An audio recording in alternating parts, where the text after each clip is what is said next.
Hello, everybody. Yes, alright. So, this is another prediction video by me.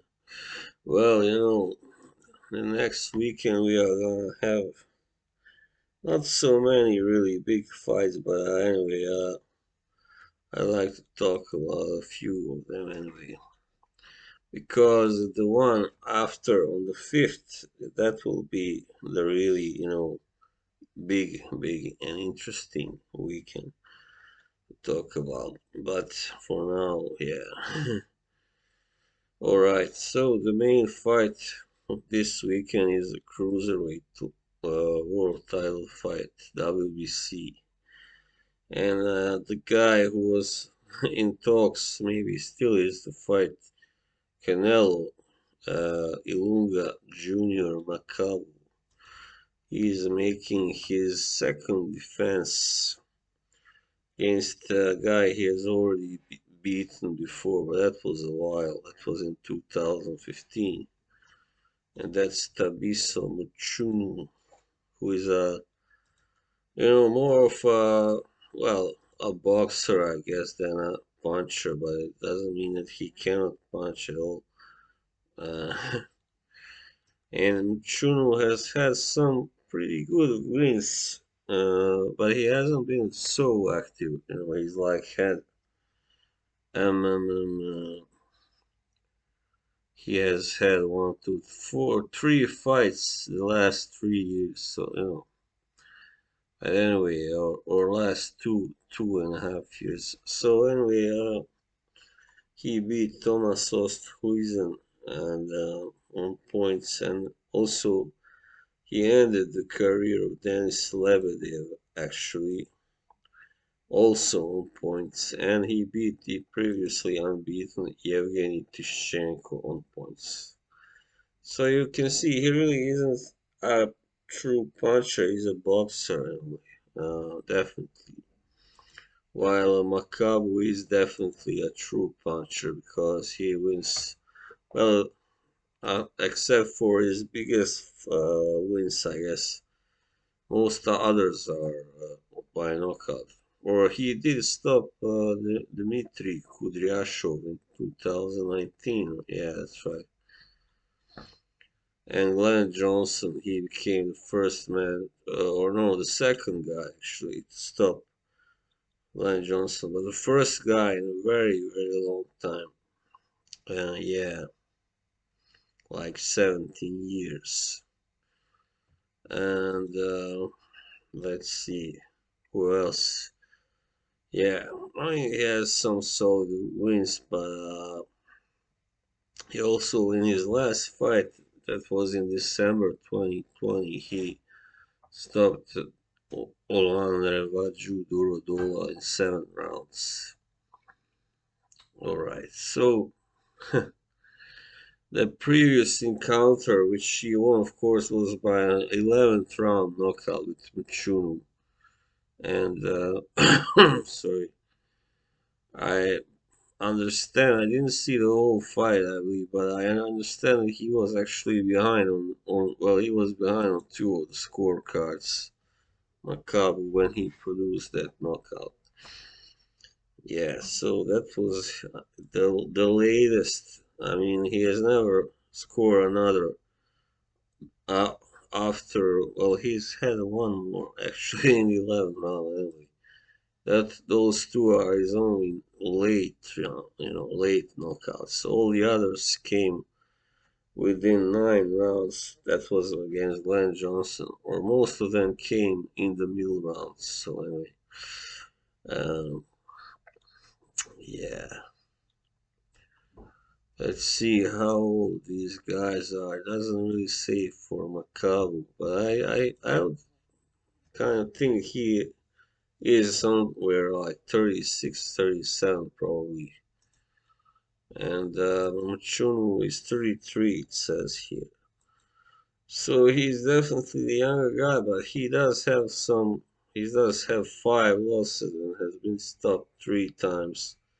Also, by Alexander Usyk, he was knocked out actually in 9 rounds. So, yeah, Hmm, that's true. While Macau still, he's got only two losses, and the first one came very in his first fight as a pro, and the second and last one was rather surprising one against Tony Bellew, where he was suddenly stopped in a third round by a barrage against the ropes. So that was a pretty weird loss because he first dropped Bellew in that fight, and then he just kind of simply capitulated. But anyway, he's bounced back since then. Of course, that was in 2016. Well, to make a long story short, I think that Macau will very likely win again simply because Chun hasn't been that active, lately, and because he, I guess, has already, achieved everything he could. But anyway, of course, if he wins that, then that will be on points, no doubt about it. He does seem to be a superior boxer, technically, but doesn't have much power actually. He doesn't have enough power to stop Macau, I think. Yeah. So my prediction is that Macau wins by another stoppage, most likely somewhere between the eighth and the 12th round. Yeah, something like that. All right. So let's move on. There is a fight between two guys that I'm really not familiar with, Robson Conceição of Brazil and Javier Martinez, who is from Sacramento, California. So Conceição lost his last fight to Oscar Valdez, which was no shame, and actually the scorecards were for the most part close. Would have been even closer if he hadn't lost a point for hitting behind the head. Um,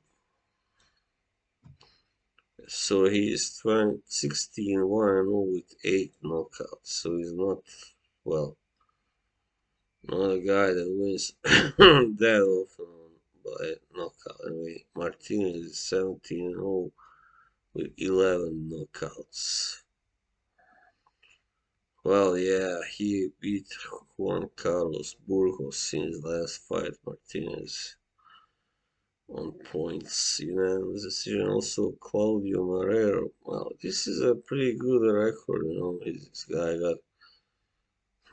Yeah, but the other guy, Conceição, also showed, in his fight against Valdez, I guess that you know, he's good enough, probably. But this fight is in the United States, and Conceição is based in Brazil, so he's not gonna get any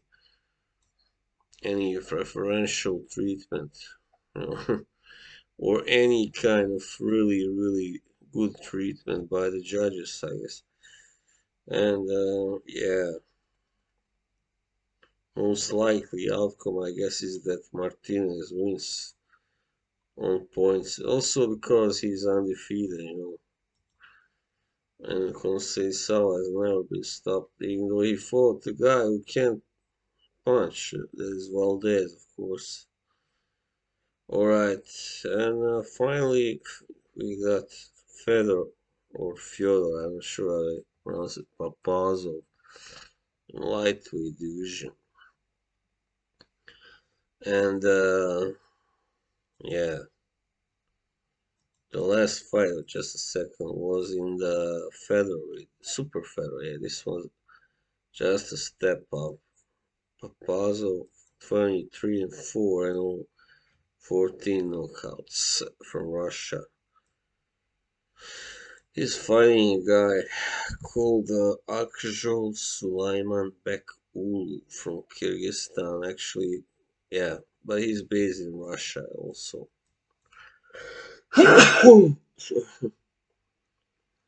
So this guy's got one loss. Ooh, let's call him on seventh round knockout. Mark Urvanov.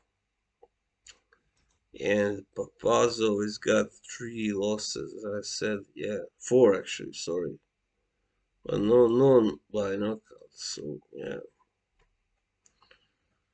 Hmm. He beat Isa Chania, who I know of pretty well. I mean, he's a rather solid fighter, or was anyway. This guy Papazov is 36 already. 5'5", and Wu is 31, 5'6". Yeah. Actually, this fight is going to take place where Wu is based, Yekaterinburg. So, might be slight advantage for him. I'm not sure.